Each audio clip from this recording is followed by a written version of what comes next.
Hello, I'm Crafting and welcome to my YouTube channel. Today is another card process video on this embossed window birthday card with a space theme. For more information, head over to my blog, millcrafting.blogspot.com. Now what inspired this card was a background I made with stars and moons, which I used small stamps from multiple different stamp sets. And I did a process video or a tutorial on how I made this, which I'll put a link to in the top right hand corner. Now I love this background so much I wanted to make at least 2 cards, so I decided to cut it in half using my ruler, self-healing cutting mat and my craft knife. And as you can see, I'm just using the grid lines on the cutting mat to cut this in half perfectly.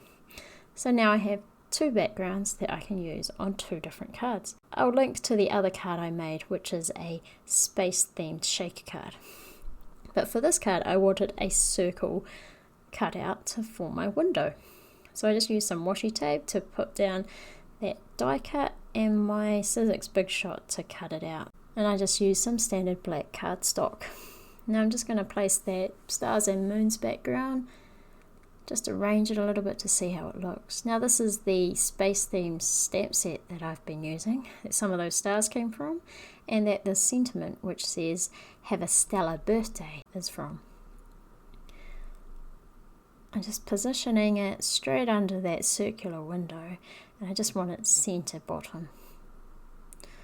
And I decide I'm going to bring in my space themed elements that I've previously coloured using alcohol markers and I've die cut, and that's from that same space theme stamp set.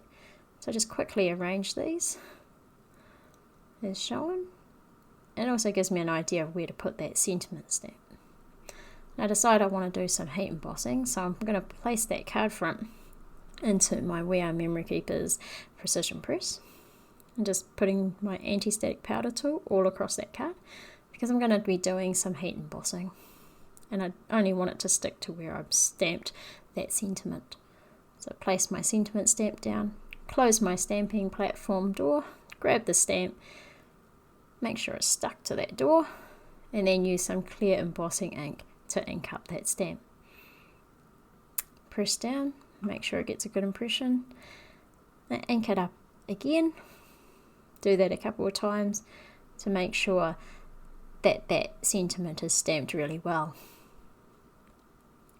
Now I'm going to grab a baby wipe and clean up my stamp, and then place the stamp on an acrylic block to the side off camera, which I use to store the stamps while I'm in the middle of a project and then put them away later on when I'm finished. Now I'm just going to prepare to put some embossing powder on this sentiment. First of all, I put some non-stick baking paper down, and I'm using this Ranger embossing powder in white, and it gives a nice bright white look. Just going to sprinkle some on top of that sentiment and tip it off. Do this a couple of times to make sure we get good coverage, and then tap it off the excess. Now that non-stick baking paper and the valley fold in the paper means that I can glide the excess embossing powder back into the container for future use. Now I've gone away and used my heat tool to melt that embossing powder, and as you can see here, it has melted and done a great job and stands out and makes my sentiment stand out and gives a wonderful effect. Just getting my background again, deciding where I'm going to place it, because it does look better in some places than others. And I also decide that I not only want it to be looking through a window, I want a bit of dimension, so I'm going to use some foam tape all on the back, all over that card front, that black cardstock, to lift it up above the background. Now I'm just using that washi tape to position the background, so I approximately keep that position inside the window as I place the foam tape. I'm just going to jump ahead to where I've placed all that foam tape, so that's going to give me my dimension and lift the card front, or the front of the card, off above the background. And I had some foam tape hanging over the edge, so I just grabbed some scissors to cut that off. Just did a little trim. I'm now going to release all that backing paper off the foam tape so I can adhere the background behind the window, as you'll see here. And I just flip that over on that washi tape, which will be positioned exactly where I want it from where I was having a play before. Now to cover up all that excess, exposed foam tape that's all going to be sticky, I'm just going to use some more navy cardstock and just place it down and use some scissors to trim it off. As you can see here, very simple. So I've done that. Now I'm going to place all my space themed die cuts back down.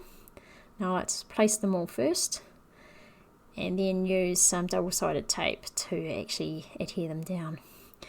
The die cut elements that are inside the actual window itself and overhang into the window over the top of that background, I use some foam tape or some foam squares or dots to give it a bit of dimension and also to prevent them from being damaged if they get pressed on or go through the mail.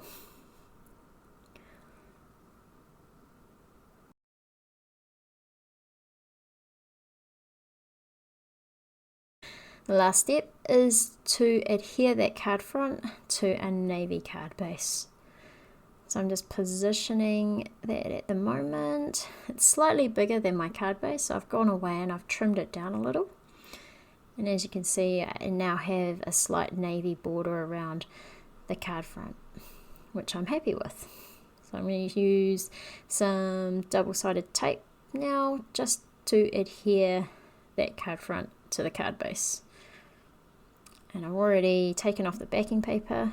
Excuse my hair as I just try and line this up to place and try and get an even border around the outside of that card front.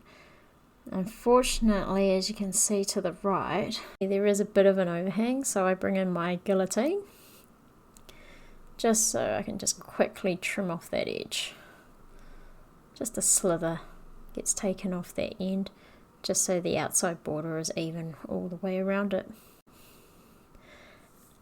And that is how you make my embossed window birthday card. If you would like more information on this card process or to see other crafty things I'm up to, head over to my blog, melcrafting.blogspot.com. Of course, if you like what you see, please subscribe to my channel. Make a comment below if there's something you'd like me to show you. Thanks for watching.